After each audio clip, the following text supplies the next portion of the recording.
Welcome back to the GSTL. We're going to have a quick interview with our coaches. Starting now. The NSOSA coach, by the way, confirmed that Freaky is not here today, so they have one Zerg player. Went to him and asked him during the break, and well, Seal is the only Zerg that they can align to. 네, 어떠신가요? 저희 1년 전에 별로 좋은 기억을 갖고 있지 않아가지고 좀 그렇긴 한데 1경기 이겼어. The teams met a year ago, so it's one year since they met in the team league, so they basically just said hi to each other and like. And actually a year ago, FXO lost to NSOSA, so that's maybe a little bit of a sign, but so far the clan war did not really go in the favor of the university team. 좀 저번에 당했던 그 패배를 좀 역으로 병세가 좀. They expected Seal to come out second, actually, so they practiced against Zerg with Gumeo quite often. So, for the past 4 and 5 days, he's been preparing for this. 첫 경기에는 원래 고병재 김정은 선수가 그랬거든요. 고병재 선수만 아니면 다 괜찮다는데 고병재 선수가 선봉으로 나오더라고요. In the first match, Tessida told the coach that everyone is okay except Gumeo, but Gumeo was the one player that came out, so Tessida was apparently not too happy about it and pretty nervous about the game. Yeah, it kind of showed in his build, I would say. 네, 알겠습니다. NSO사는요 2주간의 공백이 있었는데 FXOpen과 또 스타트 1번째 경기를 보셨을 거예요. FXOpen을 만난다는 사실을 알았을 때 어떤 기분이 들던가요? 저희는 스타트전을 많이 준비하고 있었는데 좀 놀랐고요. 우선 좀 다행인 것 같기도 하고. Last week they thought that StarTale would actually advance, so they prepared for StarTale, and when FXO defeated StarTale, they were really surprised. That's like such a like snide comment. Like I don't know what to say. Like that's really weird. Shoya definitely has a comeback for this. He always does. We defeated StarTale, and that means that we're stronger than StarTale. So don't look at us like an easy opponent. 저희 팀보다 열심히 하는 팀은 없을 거라 확신하고 있어요. 그러니까 저희 팀처럼 열심히 하는 팀은 있겠지만 저희보다 열심히 하고 있다고 생각되는 팀은 없거든요. 그래서 열심히 한 내용이 이제 오늘 결과로 좀 나타났으면 좋겠어요. 네, 알겠습니다. I think they're one of the most hard-working teams in all of the GSTL. Thinks his team deserves to go to the semifinals. Of course, if you think you're one of the hardest-working teams, I guess you would feel that way. 꼭 4강 올라가고 해운대까지. Bold claim there, though. 네, 알겠습니다. 윤석 감독님. 저번에도 말씀드렸지만 약팀이 없어요. 그래서 그 호서 선수들 5명 나오는 선수들 국내 팀에서 검증된 선수들일 테니까 좀 박빙의 승부가 예상되지만 이겨가지고 해운대 갈 수 있으면 꼭 갈 수 있는. Oh wow, that's Choya says that he thinks every NSOSA player, all of the NSOSA players are strong. There are no weak players, so he has to be prepared for everybody who can come out, and that's pretty difficult. So. Well, if they really practice this much, then I'm sure that they're going to be prepared. They have still 2 very good Zergs sitting on their bench. They have Protoss players. They have the entire lineup. So we are going to find out what exactly FXO planned. But first of all, Gumeo has to face Seal, and this is not going to be an easy challenge. Even if you know that you are facing Seal, or if you're trying to practice for him. Seal showed in the past that he's a very strong Zerg, and we'll find out if Gumeo is up to the challenge here. The map is Atlantis Spaceship. They have a very big map, a bit in favor of Zerg here, and this is one of the best matchups that Seal actually has. He defeated players like MVP already in this GSTL season, so Gumeo certainly has his work cut out for him. He really does, but you know, like Choya said, he is prepared specifically for Seal. They expected him to come out second, so that's actually really cool. You know, that type of preparation that goes in, they were able to predict this choice and prepare for it accordingly. That really works out, because sometimes you predict another choice, you prepare for that, and then suddenly, oh, unfortunately I don't have the player I prepared for. So this is actually going to be really good for Gumeo in some ways, but like you said, it's a big map. Seal's great in this matchup. He's been known for his creep spread, and on a map like this, that's so important. Yeah, exactly. On a map like this, you can really make this work. And of course, usually you have a lot of time as a Zerg player in order to just build up your economy, build up your tech. And well, it's definitely going to be a great game. Seal seems to be ready, and so is Gumeo. Yeah. Both of them getting focused and prepped. Seal not wearing the glasses today. Wearing the jacket though. Now that actually is such a good jacket. Yeah, I was about to say, I really love the NSOSA jacket. It's pretty cool. I gotta get one of those. I have almost every other team jacket in some way, shape, or form, but not this one. I gotta get that. I gotta collect it, man. Never wear it like the rest of my team Wolf jackets. doesn't collect stamps, he collects jackets. Well, we are going to start our Atlantis spaceship map. We'll see if FXOpen can continue their lead with Gumiho, the Towel Terran, against NS Hosa Seal.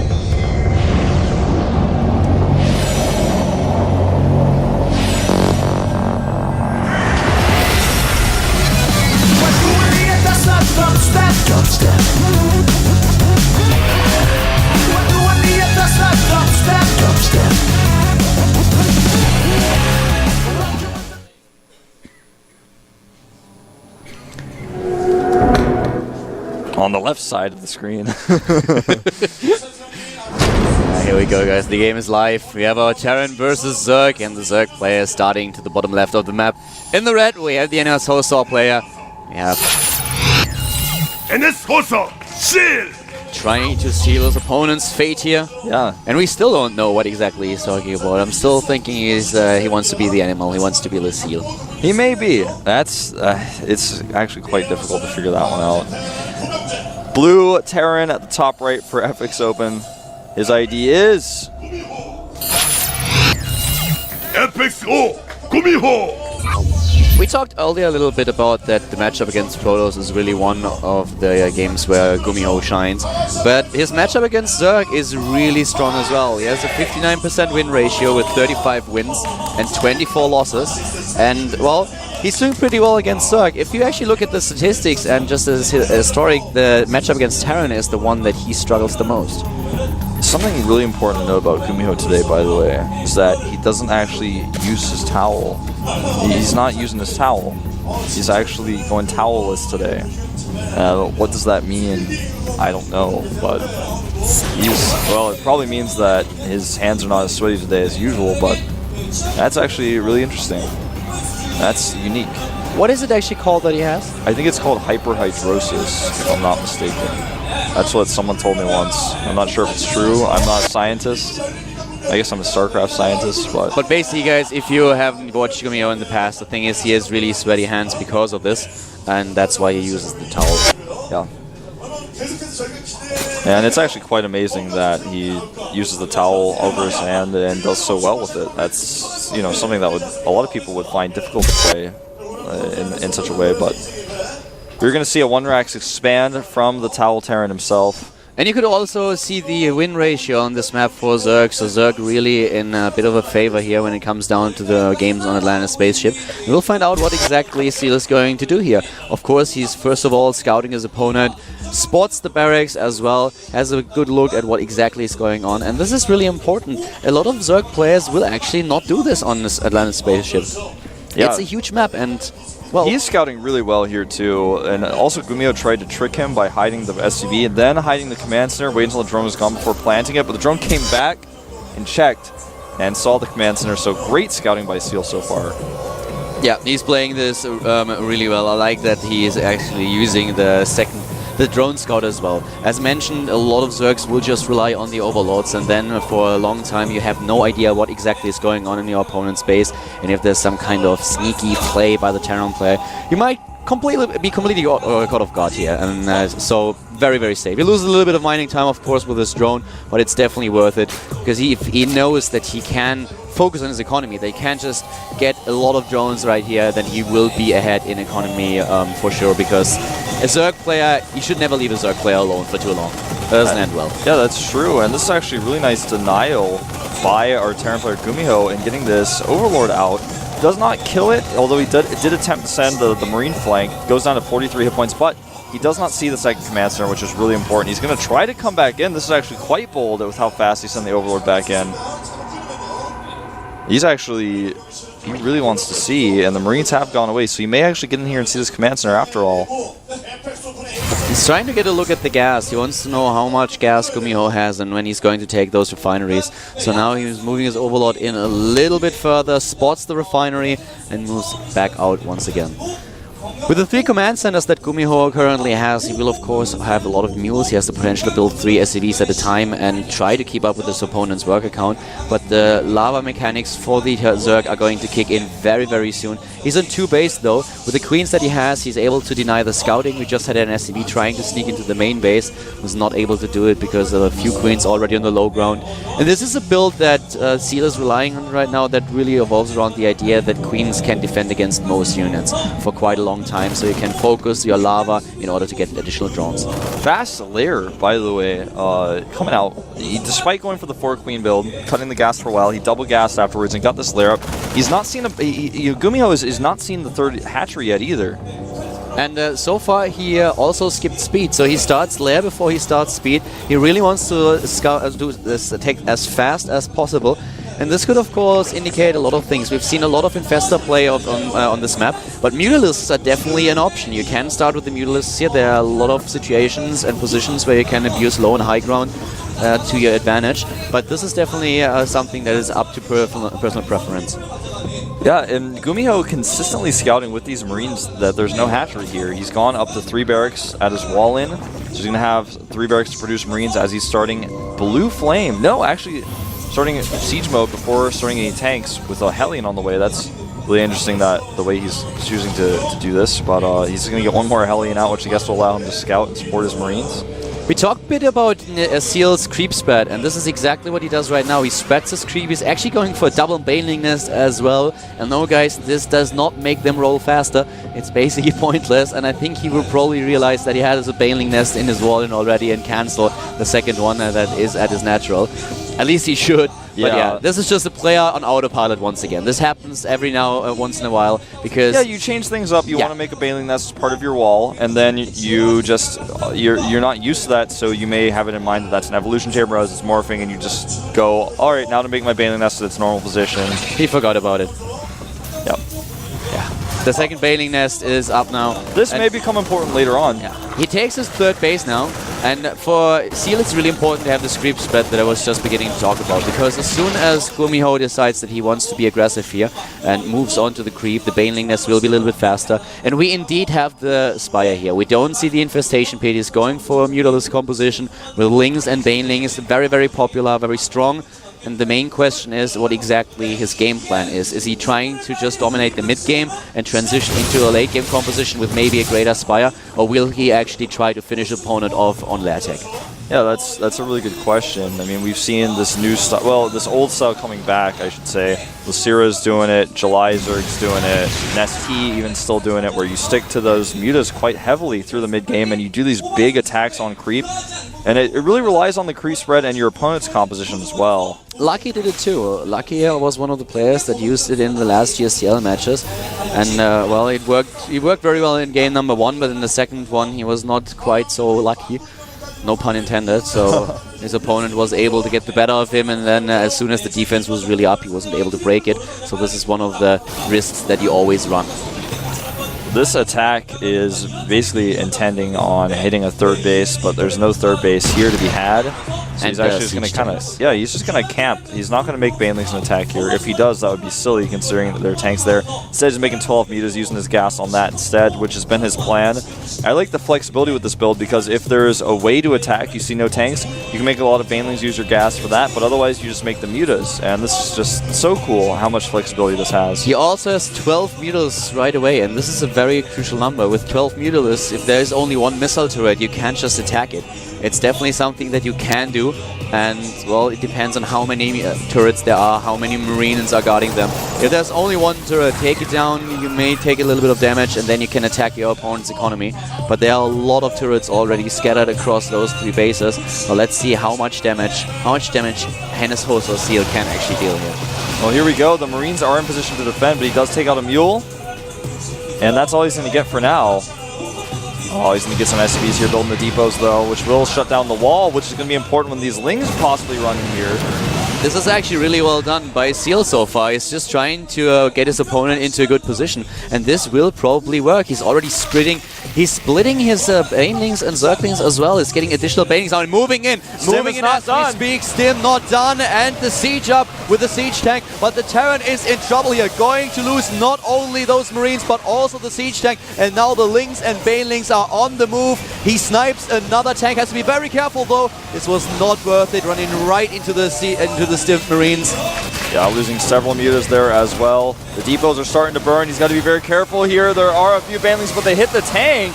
Not the best control there by Seal. And actually, you know, it started out okay, but you're right. He's being a little bit too overzealous with these mutas, and Gumio takes a lead now in supply. He indeed does. This was not well controlled by Seal here. This attack had a lot of potential, and he started out very well sniping those tanks. But when the mutas engaged and he got a little bit too greedy, tried to take down another one, and the Marines stimmed in, he lost way too many mutalisks. He could have aimed for the third a little bit faster, would have probably been able to do a lot of damage here. But as it is, as you mentioned, Gumiho got a lead in this fight. And Muta's coming in here again. There are just too few of them. I'm not sure why he continues to attack this position.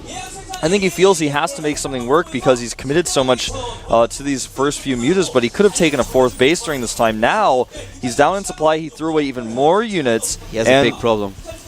He is behind in worker supply. There are mules as well. It's 3 base against 3, and look, exactly, you're pointing it out right now. The upgrades, man. Yeah, the upgrades are I mean, something that's going to be insane. He has nothing for his Lings. He's just now getting +1 Carapace. It's going to be +1, 0-1 versus 3-3. And he is in a terrible spot right now. Gumibo prepared for this match, but I feel like Seal, you know, he was just a little bit overzealous. It's almost as if he's nervous. He could have done a lot more damage. He had the units, he had the tools at his disposal in order to make this happen, but then a couple of few bad decisions in this fight, and suddenly the Terran player edges ahead, and he is really working for this advantage now. The upgrades are so important, and if he hits +3/+3, the damage output of these Marines will be insane. And with the help of all these medivacs, it's going to be so hard to actually take them down. But Seal is transitioning now. He's trying to go, he's getting armor upgrades for his mutalisks and for his air units in general. He already has the Infestation Pit. Pathogen Glands will probably start a Hive Tech as well. But still, the FXOpen player in a really good spot here. 70 Harvesters to 72. Seal caught up, closed the gap in worker supply. 4 siege tanks, he's getting additional 1, and also what I very much like, another factory to get the tanks a little bit faster in the game. He's going to go double tanks here, and this is actually going to really allow him to build that tank count up more. Mutas getting taken out here. He's going to be so careful. He's only got 7 left. And these mutas, you know, the muta count he has now is no longer really useful, but he still wants to keep them alive as much as he can. This attack is completely thwarted. There's way too many Marines here. The upgrade advantage, insane. 2-2 versus 0-0 on those Lings. He cannot fight this. Now he's down 40 supply. He has not dealt with the base. He looked like he was considering going for a counterattack at the natural, but with the wall that Gumiho had there, he could not do it. Now Gumiho is going to start ripping through this creep. This is a terrible position for Seal. Gumiho has to be very careful though. With the Infestors now popping out, he has to make sure that those Marines are well spread as soon as he engages, because if there's 1 or 2 fungals and the banelings roll in, he might lose the Marines. He has a decent tank count. He has 5 so far, but not all of them are with the army, and the tanks are really important to take down the Infestors as soon as they approach. So this is something that he has to keep in mind here. 3-3 is done, Caldor. +1 is on the way for Seal right now, and he's got +1 Carapace for his mutas, so he's got one of those mutas, but he barely has any left. Here he goes, coming in for a big attack, but the split is already done for Gumiho. Gumiho is going to trade extremely well here with these upgrades on the tanks. Look at how much damage he does, even with the fungals. It does not matter. He chases him back, now in a 50 supply lead. Good defensive fungals there to save the Infestors, but oh man, is he in trouble right now. They're running out of energy, and at the same time, Gumiho is setting the pace of his game, moving in with the Marines. He's just trying to do as much damage with them as possible, takes down the Spine Crawler, and tries to snipe the Evolution Chamber. This would be huge. The upgrades are really bad as it is, but if he loses the Evolution Chamber, then suddenly he won't have the chance of getting them into the game at all. Here comes Seal, tries to flop his force back, but tanks in the background about to siege up, and this is bad news. The GG follows suit, and Gumiho takes the second win. Now, I wonder very much about this upgrade situation. We saw the Evolution Chamber was in place, there was a wall, but instead of having a second Evo Chamber, he had the Baneling Nest. Now, let me talk about something very briefly here. When you make an Evolution Chamber, the hotkey for this is V, okay? Now the Baneling Nest hotkey is B. Now if you press very quickly BB to make an evolution chamber, you make that mistake, you make an Baneling Nest instead. Now he made the second Baneling Nest, and I think he did this by mistake. I think he intended on having 2 evolution chambers as part of his wall. This is very common for Zerg players, but this may have been a mistake he made, and then later, even still his upgrades were started late, but that may have been something that threw him off a little bit with the second Baneling Nest. His idea that he had in this match was to attack with his first wave. He got a very fast tech to make those Mutalisks work and attack with a very early Mutalisk Baneling Zergling attack. And if he controls those right, he might take down the third base, but he will at least do a lot of damage to his opponent's economy. But because of the unit control that he had, because the Mutalisks got actually attacked by those Marines, and the Marines killed how many? 3, 4, and damaged a lot more of them. So this was a huge problem for him. He didn't really do the damage that he needed to do. If he actually controls this well and chooses a good position to fight, he takes down a lot of the economy of his opponent and will be in a position where he can actually fall back on these upgrades, where he can get the upgrades, get the tag. But as it is, he was behind and he knew it. He knew he had to do something. He tried to maybe get a lucky punch in, but it just didn't work out. It did not, and you're right about the Mutalisk control. It was a little bit poor, and then he lost more Mutalisks the second time, and then Gumiho just held his base. We're going to see who player number 3 is going to be coming out here for our new star team. They are starting to look a little bit desperate at this point. And this guy coming out here is Sculpt, man. Sculpt looks actually, when he got up with the booth, he stared at the camera, his expression didn't change. He walked right in, sat down. What a player to have to face. I feel a little bit sad for Seal, though, I have to say. I think the attack that he started had a lot of potential, and he looked dominated by Gumiho because of how well Gumiho defended against the first attack. But as I said, if this goes a little bit different, then it could all snowball and Gumiho might be in trouble. But as it is, we've seen a very, very intense Zerg versus Terran on Atlantis spaceship, and now we are facing another TVT as Sculpt is facing Gumiho. Yeah, and Sculpt actually has not played any games in Korea against Terrans since May.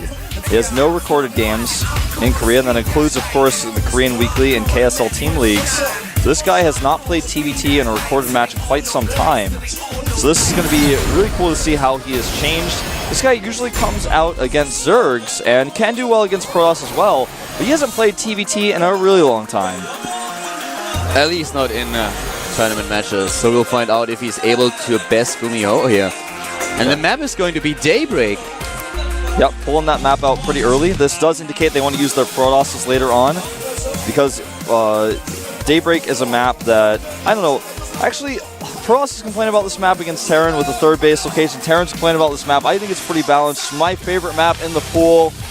We'll see what he has planned, what is up his sleeve here. The GSTL, Kaldor and Wolf, and Hosa against FXOpen.